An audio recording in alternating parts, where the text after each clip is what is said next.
Today we are chatting about everyone's favorite topic, cheat meals and cheat days. Do we actually need these treat days? Do they secretly sabotage our goals, or do they help keep us sane and compliant with healthy eating? Is there any upside to a cheat meal or a full day of cheating? What does the science say, and what are the metabolism implications? Plus, we're even discussing how to make these cheat meals work with your schedule without derailing your goals. And we're going to talk about how to make those numbers work so you can keep making progress in your intermittent fasting and weight loss journey. We've got a lot of great information to cover, so let's get started.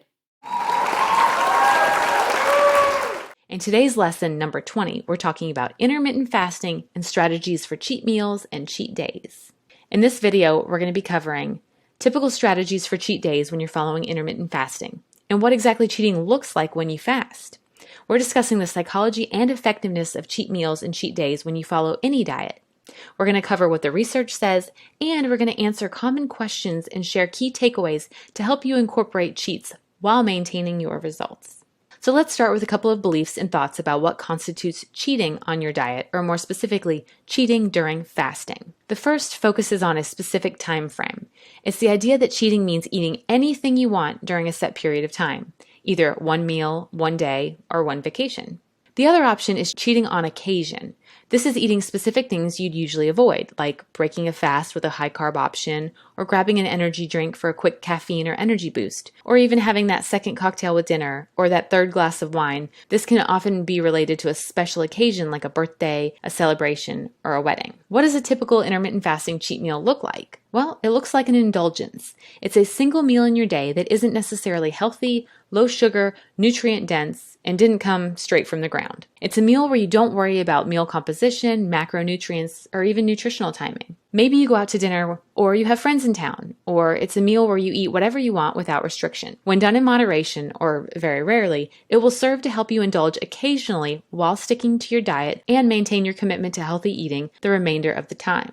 The key is to plan your indulgence. Plan the when and the where of your cheat meal. You can't just walk past a bunch of candy or see pastries at work and decide, oh, that's my cheat meal for today. You won't be consistent, and your cheat meals will quickly add up, derailing your progress. If you have a solid plan in place, you're less likely to give in to temptation. Plus, having a plan means that even though you're allowing yourself to consume foods you normally wouldn't, you're still maintaining control over the situation. If you know you've got a birthday party or other social event coming up at the end of the week, it might be wise to plan your cheat meal around that event. From there, you can give yourself other tips for success, like planning to maintain portion control even with indulgent foods. Another example is to plan to have 1 or 2 slices of pizza instead of sitting down with the whole thing. You can have cake or ice cream, but not both. Giving yourself preset limits and agreeing to indulge within those limits means you're less likely to go off the rails. Having a cheat meal does not give you the license to adopt an all-you-can-eat mindset, so tell yourself you'll truly savor just one helping of whatever it is, and then be done with it. Focus on one cheat treat. Another great strategy that may benefit your diet efforts is to focus on just 1 or 2 cheat foods instead of trying to fit them all in at once. For example, if you're planning a cheat meal, instead of eating a cheeseburger, having a cocktail, and choosing dessert, maybe pick only 1 or 2 of those indulgences. By focusing your attention on just one treat, you'll be less likely to tip the scales in an unhealthy direction by over-consuming during your cheat period. Additionally, you can continue eating healthy and avoiding foods you know you have difficulty controlling yourself around while still bending your diet rules. It can be especially difficult to stick to a diet at a special event where sweets, and particularly alcohol, prevail as major food groups. So instead of torturing yourself, plan ahead to count this as your cheat meal. Beware of the effects of alcohol. Research reminds us that drinking alcohol will cause blood sugar levels to spike and then fall. This will stimulate the brain to feel hungry, prompting us to go for easily accessible and often unhealthy foods. Alcohol makes you more pliable to the moment because thanks to specialized neurons activated by alcohol, your brain thinks you're starving and actually sends emergency signals to eat. It's a biological imperative to eat when your brain is telling you that you're starving, and you can't out-willpower this starving signal. Alcohol clocks in at 7 calories per gram, so it's closer to a fat than it is to a carb or a protein. So for best results, indulge in a cheat meal no more than 2 times a week at most, and plan it out beforehand, whether that's looking at the calendar or knowing you have an event or celebration coming up. Research shows that rare indulgences can actually have a slight increase in your metabolism. It only boosts metabolism between 3 and 10%, and those effects last less than 24 hours. So what does a full intermittent fasting cheat day look like? So here, it's less about changing up what kinds of foods you eat and more about the timing or when you eat it. So let's say most of the week you follow a 16-8 fasting schedule. So you're only eating for 8 hours a day from 11 a.m. to 7 p.m. A cheat day for this would let you eat before 11 a.m. and give you a chance to enjoy your favorite breakfast foods. You could also eat after 7 p.m. So you could have some popcorn during your movie or a late night snack. So essentially, it's eating outside of your normal eating windows. So if you miss early morning breakfast or midnight snacks, a cheat day can help you manage those cravings without backsliding. So what are some things to consider before adding a cheat day? If you use your cheat day to eat the kinds of foods that contribute to insulin resistance or that spike your blood sugar, or those foods that are super calorie dense like junk food or highly processed food, you will struggle to lose weight. It might even make your next fasting window more challenging. So pay attention to what your body is telling you, even on cheat days. If you usually skip breakfast and aren't hungry in the morning on your cheat day, don't try to make yourself eat breakfast until you actually are hungry. On the other hand, if you actually are hungry, eat until you're comfortable or full, but not stuffed. If you're adding foods that you don't normally eat, think about what you really want and will enjoy the most. Yes, a cookie might sound good, but if what you really want is a brownie or a sundae, you should skip the cookie and go for what you truly want instead.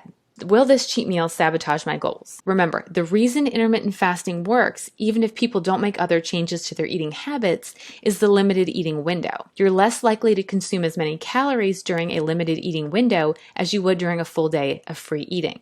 So that's where the weight loss comes from.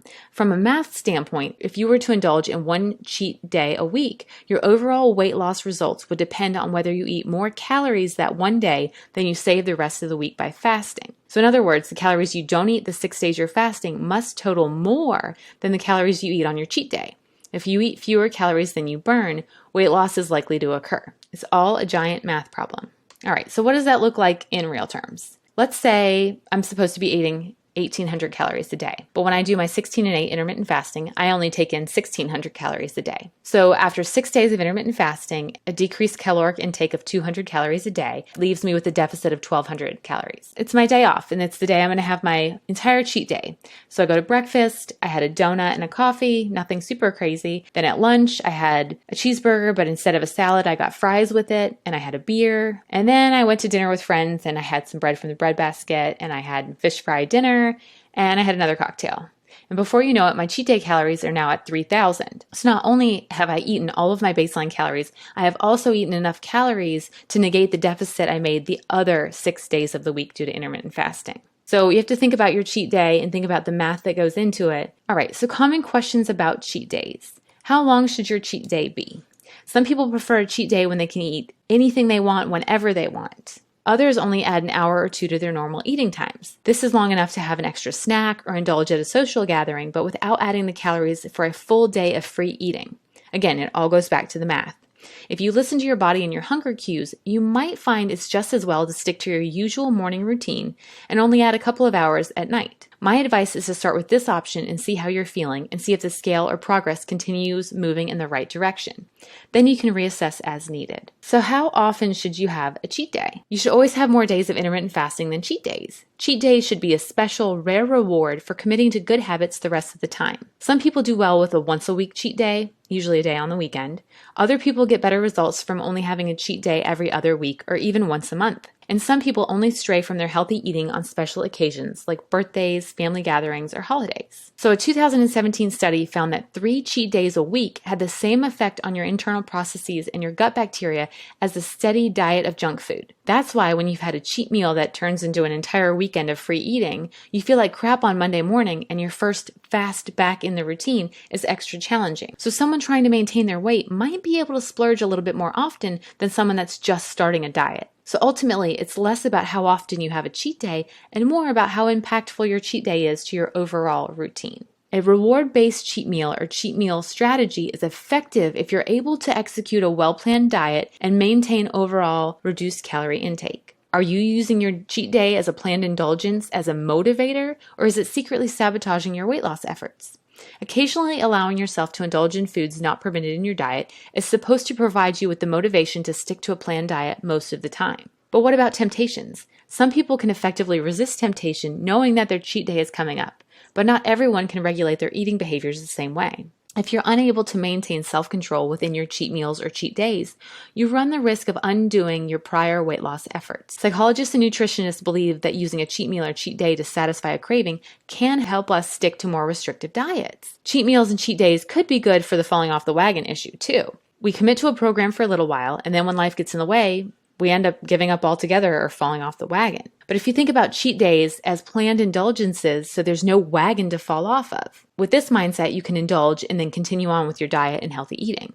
This potentially leads to more weight loss over the long term, because with cheat meals and cheat days, rather than turning a minor slip up into a major backslide, you enjoy your cheat meal or cheat day and continue with your diet and other meals as originally planned.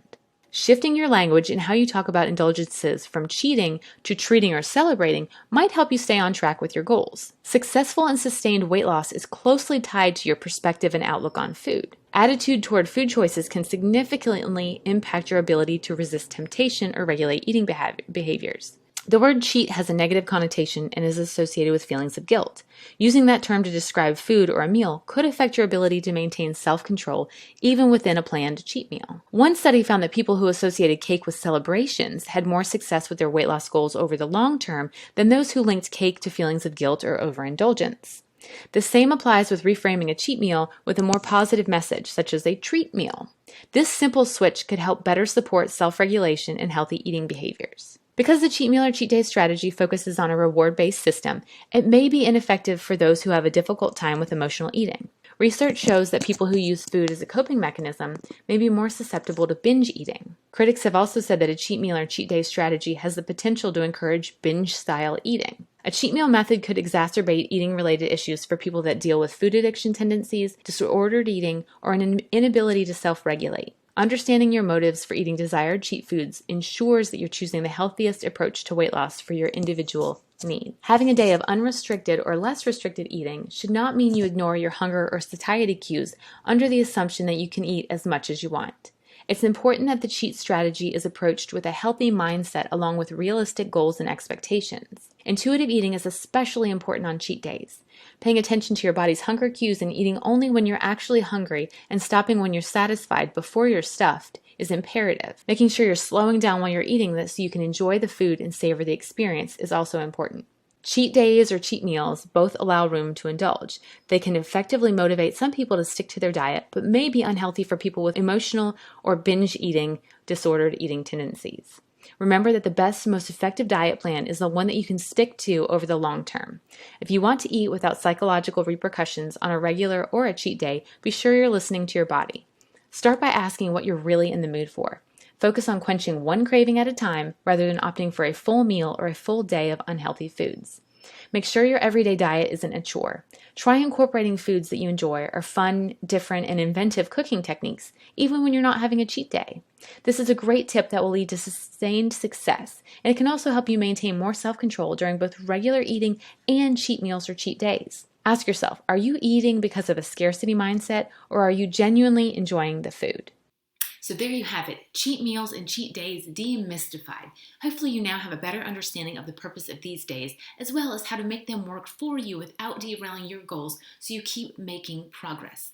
If you have any questions, please drop them below. I would love to help answer your questions and dive in deeper on this topic. As always, thank you so very much for watching. If you like what you see, please give my content a big thumbs up so it can spread to more people, and consider subscribing if intermittent fasting is something you're interested in. If you know anyone that will benefit from this video, please feel free to share it with them. And as always, check out my other videos for more information about intermittent fasting. Aww.